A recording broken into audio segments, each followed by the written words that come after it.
بندے کو اللہ رسول اور مسلسل کیا کام کرتا ہے کہ یعنی یہ کہ بندے کو کوئی کام ایسا کرنے نہیں دیتا جو اللہ کی خوشنودی میں آ جائے. رسول اللہ صلی اللہ علیہ وسلم نے اس کے بارے میں کئی حدیث موجود ہے کہ نفس لوامہ کی پناہ چاہیے اللہ کی نفس لوامہ سے. پھر دوسرا میں نے آپ کو بتایا کہ دوسرا نفس جس کا ذکر بھی ہوا ہے قرآن میں سورہ حجر میں آپ دیکھ لیں 3 آیتیں ہیں اس کو. دوسرا جو نفس ہے وہ ہے نفس مطمئنہ.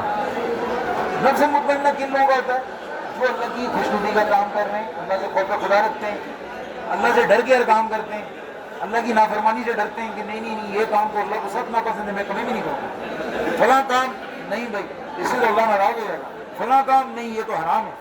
وہ آدمی ہر وقت بچاتا رہتا ہے اپنے آپ کو. کوئی لالچ دے, کوئی ترغیب دے, بھائی یہ کر لو, ادھر سائن کر دو, میں آپ کو 2 لاکھ دے دوں گا, یہ کر لو, میں آپ کو 10 کروڑ. وہ کہتا نہیں مجھے کچھ نہیں چاہیے بھائی, میں اپنی کھال میں مست ہوں, میں جیسے بھی اپنا زندگی گزار رہا ہوں ٹھیک ہے, مجھے کسی سے کوئی ناجائز پیسہ نہیں چاہیے, کوئی ناجائز پراپرٹی نہیں چاہیے, کوئی ناجائز کوئی اور ایسی چیز نہیں چاہیے, مجھے نہیں چاہیے. یہ لوگ جو ہوتے ہیں ان سے کیا ہوتا ہے, یہ مطمئن ہوتے ہیں اندر سے, آخری وقت تک مطمئن ہوتے ہیں. اور موت کے وقت کیوں مطمئن ہوتے ہیں؟ ان کو پتہ ہوتا ہے ہم نے کوئی کبیرہ گناہ نہیں کیا, اور اگر کوئی جب میں چھوٹی موٹی اگر کیا بھی ہے تو اس کی وہ توبہ کرتے رہتے ہیں روزانہ, اللہ سے مغفرت چاہتے رہتے ہیں, اللہ کو بتاتے ہیں اللہ سے فلاں فلاں غلطی ہوئی تو معاف کر دے گا, معاف بھی کرتے ہیں. تو ڈرتے رہتے ہیں, امید اور ڈر کے بیچ میں رہتے ہیں. امید یہ ہوتی ہے کہ ہم نے کوئی بڑا کام غلط نہیں کیا, کبیرہ گناہ نہیں کیا, اللہ ہمیں بڑے کاموں میں تو نہیں پکڑے گا, چھوٹے جو ہم نے کیے ہیں اس کی ہم مسلسل اس سے پناہ مانگے, مغفرت کر رہے ہیں, تو امید ہے کہ ہمارا معاملہ اچھا ہو. وہ مطمئن ہوتے ہیں. اور جب ان کو روح لینے کے لیے آتی ہے تو خوش جاتے ہیں. وہ تو کہتے ہیں ہمیں تو اللہ سے ملاقات کا شوق ہے, فوراً ان کی روح نکلتی ہے جسم سے.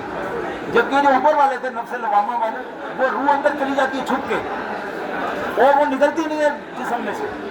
اور ایک حدیث اس کے بارے میں یہ کہ اس روح کو ایسے نکالا جاتا ہے جیسے کہ ریشم کی چادر کو کانٹوں کی جھاڑی پہ سے کھینچتے ہیں نا, آپ ایک ریشم کی چادر کانٹوں کی جھاڑی پہ ڈال دیں اور کھینچیں, اس کا ایک تار علیحدہ ہو جاتا ہے, دھاگا لگتا ہے. تو یہ جو روح نکالی جاتی ہے لوامہ والی, یہ جب بالکل تار ہو جاتی ہے, اور وہ جو ہوتی ہے مطمئنہ والی جو روح ہے وہ خوش جاتی ہے. وہ کہتے ہیں چلو میرے رب سے نہیں تو میرا ملاقات کا ہے, اور میں کیوں ڈروں, میں نے تو اللہ کے ساتھ کے ساری زندگی گزاری ہے, اللہ کا وعدہ کر کے آج تمہیں نوازوں گا, تو آج تو میرے انعام کا دن ہے, آج تو مجھے اللہ تعالیٰ نوازنے والا ہے, آج تو مجھے اللہ تعالیٰ کئی انعامات دے گا, اللہ بخشے گا, جنت میں رہے گا, اپنا دیدار کرے گا, یہ سارے بڑے انعام ہیں میرے لیے. اب ایک اور تیسرا بھی ہے, یہ کیا ہے, یہ نفس امارہ ہے. الف میم الف تشدید ہے اور رے اور چھوٹی. نفس امارہ کیا ہے؟ یہ نفس امارہ جو ہے نا, یہ بیچ کا نفس ہے. یہ کبھی تو بہت اچھا ہوتا ہے, کبھی تو سارے کام کر رہا ہوتا ہے اللہ کی خوشنودی میں, اور کبھی اچانک اس کو شیطان کا غلبہ ہوتا ہے, شیطان بہکا دیتا ہے تو وہ برے کام کرنے لگتا ہے. یہ جو ہم سب کے لوگ, ہم سب کے جو نفس ہے وہ یہی ہے, کبھی ہم اچھا کام بھی کر دیتے ہیں اور کبھی ہمیں شیطان بہکا کے کوئی غلط کام بھی بہکا دیتے, پھر ہمیں ہوش آتا ہے یہ کیا کرتے ہیں, پھر توبہ کرتے ہیں اللہ کی, اللہ یہ اچھا. یہ جو ہمارا والے ہیں ان کا جو ہے نا مطلب ان کا سورہ یوسف میں ذکر ہے, سورہ یوسف میں بھی ذکر ہے پوری تفصیل سے, ٹھیک ہے. اور اس میں یہ ہے کہ اللہ بچاتا ہے نفس کے شر